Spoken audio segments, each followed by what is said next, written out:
towards prisoners or suspected parties.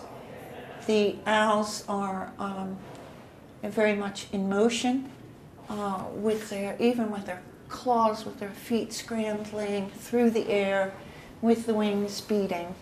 The depth of the darks, the many different kinds of blacks that appear on the canvas, all of this sort of motion of events in the cut-up areas make it into a kind of labyrinth, or a place where people can lose themselves and discover the pain of the other, and to be able to share that kind of grief and trauma in order not to lose it into the ground, like flood or like rain or like falling blood, but to keep it in ourselves and to share it. So in one sense, the title of the show comes from this piece, The Mysterious Other. Who is the mysterious other? Each one of the children, it could be, and then in order for me to appreciate this painting, or for a viewer to appreciate this painting, some time ought to be given to each one of the individual heads on the bottom of the canvas. The same thing is that time is necessary to go into the figures on the top in order to come to terms with the kinds of acts that this represents, along with the guilt and the pain that goes with that. So there's, on my part, very little judgment being made against these people. It's simply portrayal of different kinds of people who may, again, share in a sense of guilt. And then the owls are something let free in the middle of the canvas to bring all of that angst and so on together. So it's an act of reparation in a manner of speaking. It is not meant to be beautiful. It's not meant to be ugly. It is, again, a matter of breaking things up into parts, like the grid is able to break things up. And so the grid form takes part in this painting as well. I've been doing grids for quite a number of years. Yeah. So, but I always think about it in a different way. For instance, I did a grid of animal heads, and it was called The Judges.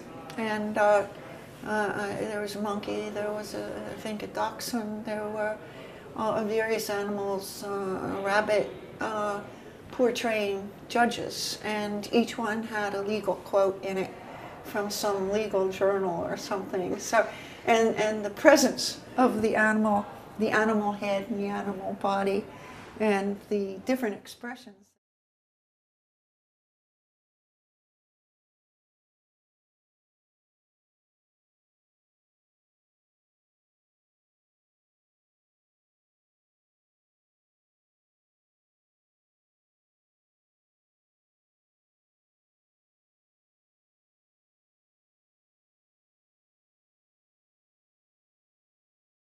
This particular grid is, the title, first of all, is Folie d'Archive, and it means the folly of, or the frolic, or the fun of the archive, of using archives.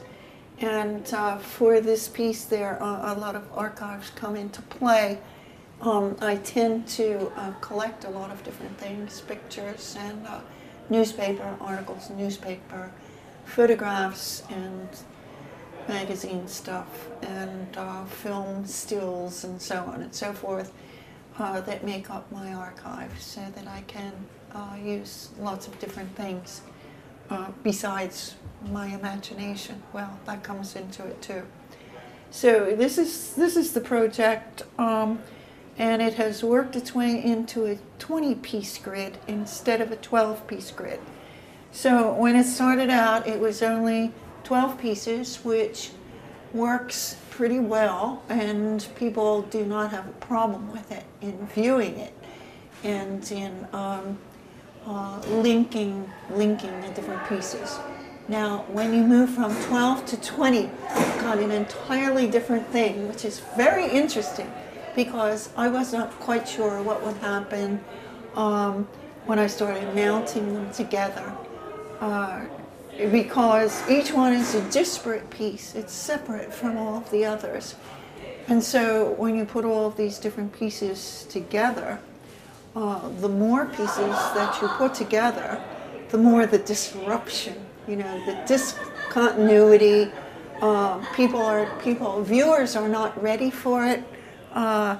It stuns them before it starts to work. So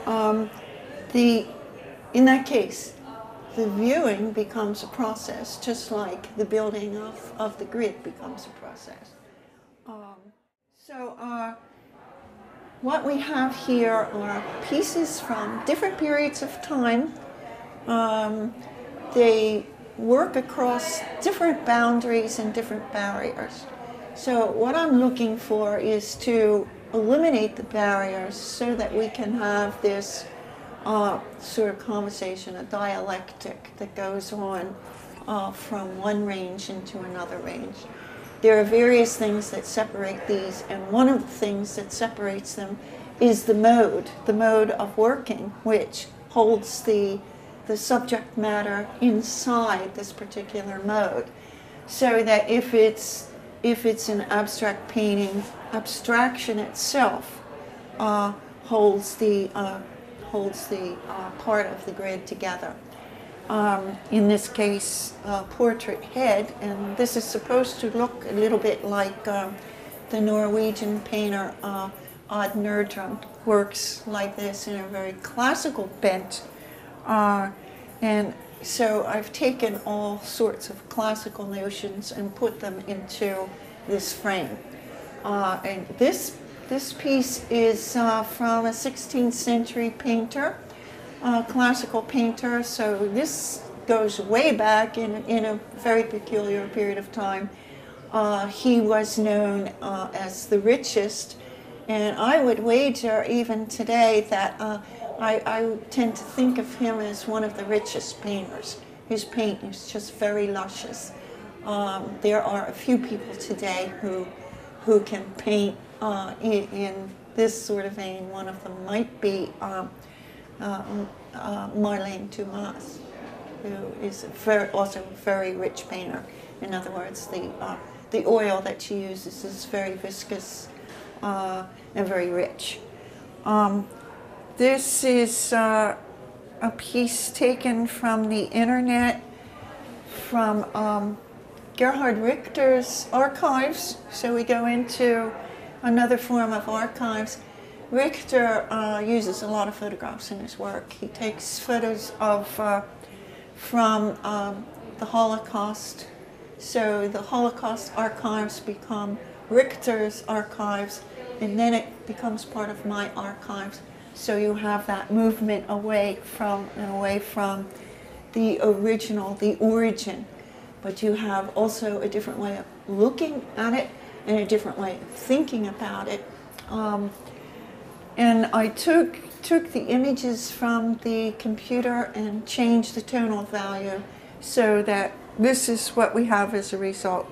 The only way that you can tell what you are looking at is if you come very close to these images and see the bones and the absolute rigid movements of these corpses.